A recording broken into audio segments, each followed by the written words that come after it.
Hi ಎಲ್ರಿಗೂ, ಹೇಗಿದ್ದೀರಾ? ಎಲ್ಲರೂ ಚೆನ್ನಾಗಿದ್ದೀರಾ ಅಂತ ಭಾವಿಸ್ತೀನಿ. ನಾನು ಕೂಡ ತುಂಬ ಚೆನ್ನಾಗಿದ್ದೀನಿ. Welcome back to my YouTube channel. So ಇವತ್ತು ಮಹಾಶಿವರಾತ್ರಿ. ಎಲ್ಲರಿಗೂ ಮಹಾಶಿವರಾತ್ರಿ ಹಬ್ಬದ ಶುಭಾಶಯಗಳು ಗೈಸ್. ಎಲ್ಲರಿಗೂ ಆ ದೇವರು ಒಳ್ಳೇದು ಮಾಡಲಿ ಅಂತ ಕೇಳ್ಕೊತೀನಿ. ಸೊ ಇದು ಪೂಜೆ ಆದಮೇಲೆ ನಾನು ಇದು ಸ್ಟಾರ್ಟಿಂಗಿಗೆ ಸ್ವಲ್ಪ ಕ್ಲಿಪ್ಪಿಂಗ್ಸ್ ತೊಗೊಂಡು ಆ್ಯಡ್ ಮಾಡಿದ್ದೀನಿ. ಸೊ ಇವತ್ತಿನ ದಿನ ಹೇಗಿರುತ್ತೆ ಏನು ಅನ್ನೋದನ್ನ ಈ ವಿಡಿಯೋದಲ್ಲಿ ತಿಳಿಸ್ತೀನಿ, ಬನ್ನಿ ನೋಡೋಣ. ಅದಕ್ಕೂ ಮುಂಚೆ ನನ್ನ ಚಾನಲ್ಗೆ ಯಾರ್ಯಾರು ಸಬ್ಸ್ಕ್ರೈಬ್ ಮಾಡ್ಕೊಂಡಿಲ್ಲ ಮಾಡ್ಕೊಳ್ಳಿ ಅಂತ ಕೇಳ್ಕೊತೀನಿ. ಸೊ ನಮ್ಮ ಕಡೆ ಮಹಾಶಿವರಾತ್ರಿ ಹಬ್ಬಕ್ಕೆ ನಾವು ಈ ಥರ ಟಮಟಗಳು ಮಾಡ್ತೀವಿ. ಇದು ಬಂದು ಕಡಲೆಪಪ್ಪು ಬರುತ್ತಲ್ಲ, ಈ ಸಾಂಬಾರಿಗೆಲ್ಲ ನೀವು ಕಡಲೆ ಹಾಕ್ತಿರಲ್ಲ, ಆ ಕಡಲೆಪಪ್ಪನ್ನ ಮಿಕ್ಸಿನಲ್ಲಿ ರುಬ್ಕೊಂಡು ಒನ್ನೆಯಲ್ಲಿ ಒನ್ನಾಡ್ಕೊಂಡಿರೋದು, ಆ ಹಿಟ್ಟು ಥರ ಮಾಡಿಕೊಂಡು ಆ ಹಿಟ್ಟಿಗೆ ಸ್ವಲ್ಪ ತೆಂಗಿನಕಾಯಿ ಮತ್ತು ಬೆಲ್ಲದ ಪಾಕನ ಕರಗಿಸಿ, ತುಂಬ ಗಟ್ಟಿ ಪಾಕ ಮಾಡ್ಕೋಬಾರ್ದು, ಕಲ್ಲಾದಂಗೆ ಆಗಿಬಿಡುತ್ತೆ ಆಮೇಲೆ ಉಂಡೆ.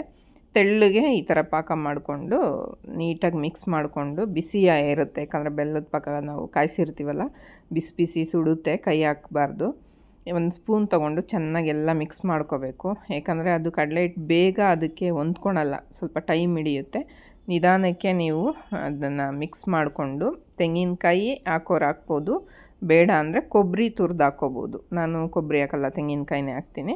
ಸೊ ಇದೇ ಥರನೇ ಇನ್ನೊಂದು ಮಾಡ್ಕೋಬೋದು. ಅಕ್ಕಿ ಹಿಟ್ಟು ಟಮಟ ಅಕ್ಕಿನ ಚೆನ್ನಾಗಿ ತೊಳೆದು ನೆರಳಲ್ಲೇ ನೆನೆಸ್ತಾರೆ, ಅಂದರೆ ಒಣಗಿಸ್ತಾರೆ. ಒಣಗಿಸಿದ ಮೇಲೆ ಮಿಕ್ಸಿನಲ್ಲಿ ರುಬ್ಕೊಂಡು ಅದಕ್ಕೆ ಕಡಲೆ ಬೀಜ ಎಲ್ಲ ಹುರಿದು ಹಾಕಿ, ಎಳ್ಳು, ಕೊಬ್ಬರಿ ಆ ಥರ ಎಲ್ಲ ಹಾಕಿ ಮಾಡ್ತಾರೆ. ಸೊ ನಾನು ಇದೊಂದೇ ಯಾವಾಗಲೂ ವರ್ಷ ಮಾಡ್ಕೊಂಬಂದಿರೋದು, ಇದೊಂದೇ ಮಾಡಿದ್ದೀನಿ.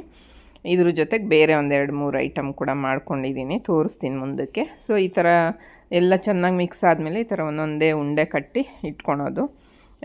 ನಾನು ಸ್ವಲ್ಪ ಜಾಸ್ತಿನೇ ಮಾಡಿದೆ ಈ ಸಲ. ಯಾವಾಗಲೂ ಇಷ್ಟು ವರ್ಷದಲ್ಲಿ ನಾನು ಇಷ್ಟೊಂದು ಮಾಡಿರಲಿಲ್ಲ. ಸೊ ನನ್ನ ಮಗಳು ತಿಂತೀನಿ ಮಾಡು ಅಂತ ಅಂದ್ಲಲ್ಲ, ಸೊ ಇಲ್ಲಿ ಮಕ್ಕಳು ಮನೇಲಿದ್ದರೆ ತಿನ್ಕೊತಾರೆ, ತಿನ್ನಲಿ, ನನಗೂ ಇಷ್ಟನೇ, ತಿಂತೀನಿ ನಾನು. ನಮ್ಮ ಹಸ್ಬೆಂಡ್ ಅಷ್ಟು ಇಷ್ಟಪಡಲ್ಲ, ಅದೇನೋ ಅವರು ಜಾಸ್ತಿ ಈ ಮನೇಲಿ ಹಬ್ಬಗಳ ಟೈಮಲ್ಲಿ ಅಥವಾ ಯಾವ ಈ ಸೀಸನಲ್ಲಿ ಏನು ಸಿಗುತ್ತೆ ಈ ಹಣ್ಣುಗಳು ಅಷ್ಟೇ ಅವರು ತಿನ್ನಲ್ಲ ಜಾಸ್ತಿ, ಅದೇನೋ ಗೊತ್ತಿಲ್ಲ, ಅವ್ರ ಮನೇಲಿ ಅಭ್ಯಾಸನೇ ಮಾಡಿಸಿಲ್ಲ ಅನಿಸುತ್ತೆ, ಹಂಗಾಗಿ ತಿನ್ನಲ್ಲ. ಸೊ ಹಂಗಾಗಿ ನಾನು ಇದನ್ನು ಮಾಡಿದೆ. ನೋಡಿ, ಇಷ್ಟು ಉಂಡೆ ಬಂದಿದೆ. ಲಾಸ್ಟಲ್ಲಿ ಹಿಂಗೆ ಸ್ವಲ್ಪ ಅಂಟ್ಕೊಂಡಂಗೆ ಆಗಿತ್ತು, ಅಂದರೆ ಡ್ರೈ ಆಗಿಬಿಡುತ್ತಲ್ಲ ಪಾಕ, ಹಂಗಾಗಿ ಸ್ವಲ್ಪ ಹಂಗೆ ಸ್ಟೀಮಲ್ಲಿ ಬಿಸಿ ಮಾಡಿ ನೀಟಾಗೆಲ್ಲ ಎತ್ಕೊಂಡು ಉಂಡೆ ಮಾಡಿ ಕಟ್ಟಿಟ್ಟಿದ್ದೀನಿ. ಈಗ ನೆಕ್ಸ್ಟು ಅಭಿಷೇಕ ಮಾಡಬೇಕು. ಅಭಿಷೇಕದ್ದು ಕ್ಲಿಪ್ಪಿಂಗ್ಸು ನಿಮಗೆ ಹಾಕ್ತೀನಿ ನೋಡಿ. ನಾನು ಶಿವಲಿಂಗ ತಂದಿರೋದ್ರಿಂದ ಪಂಚಾಮೃತ ಅಭಿಷೇಕ ಮಾಡ್ತಾಯಿದ್ದೀನಿ, ಅದು ಕೂಡ ನಿಮಗೆ ತೋರಿಸ್ತೀನಿ ವಿಡಿಯೋದಲ್ಲಿ ನೋಡಿ. ಹೀಗೆ ಸಪೋರ್ಟ್ ಮಾಡಿ ಗೈಸ್.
ಸೊ ಗೈಸ್, ಪಂಚಾಮೃತ ಅಭಿಷೇಕ ಎಲ್ಲ ಆಯಿತು. ಯಾಕಂದರೆ ತುಪ್ಪ ಎಲ್ಲ ಹಾಕಿರ್ತೀವಲ್ಲ, ಮೊಸರು ತುಪ್ಪ ಎಲ್ಲ ಒಂದು ಸ್ವಲ್ಪ ಜಿಡ್ಡಿರುತ್ತೆ.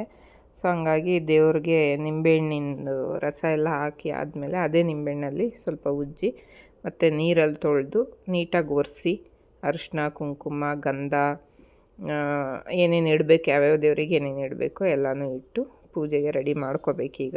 ಎಲ್ಲ ನೀಟಾಗಿ ನಿಂಬೆಹಣ್ಣಲ್ಲಿ ತೊಳಿತಾ ಇದ್ದೀನಿ.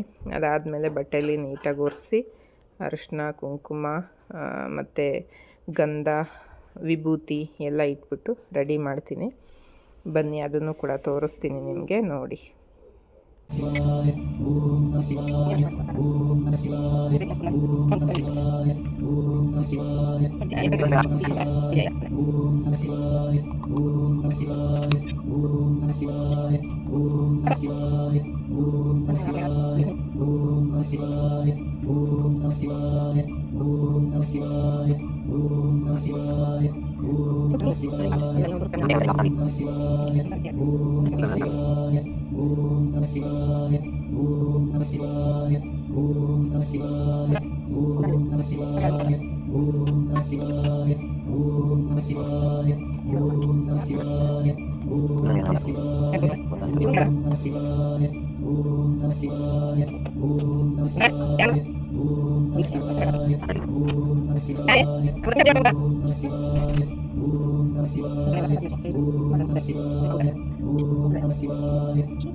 सूर्यकोटिसमप्रभा निर्विघ्नं कुरु मे देव सर्वकारेषु सर्वदा।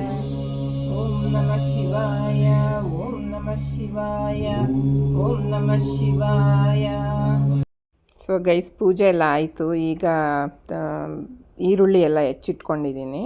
ಬಂದ ತಕ್ಷಣ ದೇವಸ್ಥಾನದಿಂದ ಒಗ್ಗರಣೆ ಹಾಕೋಣ ಅಂಥೇಳಿ ಹಸ್ಬೆಂಡ್ ಈಗ ಬರ್ತಾಯಿದ್ದಾರೆ. ಅವ್ರು ಬಂದ ತಕ್ಷಣ ಅವರು ಸ್ನಾನ ಮಾಡಿದ್ಮೇಲೆ ದೇವಸ್ಥಾನಕ್ಕೆ ಹೋಗಿ ಬರಬೇಕು. ಸೊ ಕಡಲೆ ಉಸ್ಲಿನ ಒಂದು ಮಾಡಿಟ್ಬಿಟ್ಟು ಹೋಗೋಣ, ಮಿಕ್ಕಿದ್ದು ಆಮೇಲೆ ಬಂದು ಮಾಡ್ಕೊಳೋಣ ಅಂತ. ಈಗ ದೇವಸ್ಥಾನಕ್ಕೆ ಹೋಗಬೇಕು. ಸೊ ಹಂಗಾಗಿ ಇದೊಂದು ಮಾಡಿ ಲೋ ಫ್ಲೇಮಲ್ಲೇ ಇಟ್ಟು ಬೇಯಿಸ್ತಾ ಇದ್ದೀನಿ. ಉಂಡೆ ಕೂಡ ರೆಡಿಯಾಗಿದೆ. ಬನ್ನಿ ಹೋಗೋಣ ದೇವಸ್ಥಾನಕ್ಕೆ. ಸೊ ನೋಡಿದ್ರಲ್ಲ ಗೈಸ್, ನಮ್ಮ ಮನೇಲಿ ಹಬ್ಬ ಹೇಗಾಗುತ್ತೆ ಶಿವರಾತ್ರಿ. ವರ್ಷ ವರ್ಷ ಹೀಗೆ ಮಾಡೋದು. ಬಟ್ ಒಂದು 2 ವರ್ಷದಿಂದ ನಾನು ಅಭಿಷೇಕ ಮಾಡೋದು ಬಿಟ್ಬಿಟ್ಟಿದ್ದೆ. ಈ ಸಲ ಶಿವಲಿಂಗ ತಂದಿಟ್ಟಿದ್ನಲ್ಲ, ಸೊ ಹಂಗಾಗಿ ಅಭಿಷೇಕ ಈ ವರ್ಷ ಮಾಡಿದ್ದೀನಿ. ಎಲ್ಲ ಐ ಹೋಪ್ ಎಲ್ಲ ಒಳ್ಳೆಯದಾಗುತ್ತೆ ಅಂತ. ಸೊ ನೋಡೋಣ ಈ ವರ್ಷ ಹೇಗಿರುತ್ತೆ. 2025 ಅನ್ನೋದು ನನ್ನ ಲೈಫಲ್ಲಿ ತುಂಬ ಬೆಳಕು ತಂದು ಕೊಡಬೇಕು ಅಂತ ಆಸೆ ಇದೆ, ನೋಡೋಣ. ಸೊ ದೇವಸ್ಥಾನಕ್ಕೆ ಹೋಗ್ಬೇಕೀಗ. ದೇವಸ್ಥಾನದಲ್ಲಿ ಏನು ಕ್ಲಿಪ್ಪಿಂಗ್ಸ್ ತೆಗಿಯಲ್ಲ, ನಾನು ಅಲ್ಲಿ ತೆಗಿಯೋಕ್ಕೆ ಬಿಡಲ್ಲ. ಸೊ ದೇವಸ್ಥಾನಕ್ಕೆ ಹೋಗಿ ಬಂದು ತಿಂಡಿ ಮಾಡ್ಕೊಂಡು ತಿನ್ನೋದಷ್ಟೇ. ಪುರಿ ಉಸ್ಲಿ ಅವಲಕ್ಕಿಗೆ ರೆಡಿ ಮಾಡಿ ಇಟ್ಟಿದ್ದೀನಿ, ಯಾಕಂದರೆ ಅನ್ನ ತಿನ್ನಬಾರ್ದು ಅಂತಾರೆ, ಹಂಗಾಗಿ. ಸೊ ಈಗ ಬೇಗ ಹಸ್ಬೆಂಡು ಬಂದ ತಕ್ಷಣ ಅವ್ರು ಸ್ನಾನಕ್ಕೆ ಹೋಗ್ತಾರೆ. ಸ್ನಾನ ಮಾಡಿ ಬಂದ ತಕ್ಷಣ ಧೂಪ ಹಾಕಿಲ್ಲ, ಅವ್ರ ಕೈಲಿ ಹಾಕ್ಸೋಣ ಅಂತ, ಯಾಕಂದರೆ ಎಲ್ಲ ಪೂಜೆ ನಾನು ಮಾಡಿದ್ದೀನಲ್ಲ. ಸೊ ಅದಾದರೂ ಒಂದು ಮಾಡ್ಸೋಣ ಅವ್ರ ಕೈಲಿ ಅಂತ. ಅವ್ರು ಸ್ನಾನ ಮಾಡಿ ಬಂದಮೇಲೆ ಧೂಪ ಹಾಕ್ಸಿ ದೇವಸ್ಥಾನಕ್ಕೆ ಹೋಗಿ ಬೆಲ್ಲದ ದೀಪ ಅಂಟಿಸ್ಬಿಟ್ಟು, ಶಿವನಿಗೆ ಇವತ್ತು ಬೆಲ್ಲದ ದೀಪ ಅಂಟಿಸಿದ್ರೆ ತುಂಬ ಒಳ್ಳೆಯದಂತೆ. ಸೊ ಮನೇಲೂ ಮಾಡಿದೆ, ಅಲ್ಲೂ ದೇವಸ್ಥಾನದಲ್ಲೂ ಮಾಡ್ಕೊಂಬರ್ತೀವಿ. ಮಾಡ್ಕೊಂಬಂದು ಮಾಡ್ಕೊಂಡು ಏನಾದರೂ ಲೈಟಾಗಿ ಮಾಡ್ಕೊಂಡು ತಿನ್ನೋದಷ್ಟೇ, ತಿಂದ್ಬಿಟ್ಟು ಮಲಗೋದು. ನಾವೇನು ಜಾಗರಣೆ ಅದೆಲ್ಲ ಏನೂ ಮಾಡಲ್ಲ. ಸೊ ನೋಡಿದ್ರಲ್ಲ, ಇವತ್ತಿನ ವಿಡಿಯೋ ಇದಾಗಿತ್ತು. ನಿಮ್ಮೆಲ್ಲರಿಗೂ ಇಷ್ಟ ಆಗಿದೆ ಅಂತ ಭಾವಿಸ್ತೀನಿ. ಇಷ್ಟ ಆಗಿದ್ರೆ ಲೈಕ್, ಶೇರ್, ಕಮೆಂಟ್ ಹಾಗೆ ಸಬ್ಸ್ಕ್ರೈಬ್ ಮಾಡೋದನ್ನ ಮರಿಬೇಡಿ guys. Thank you very much.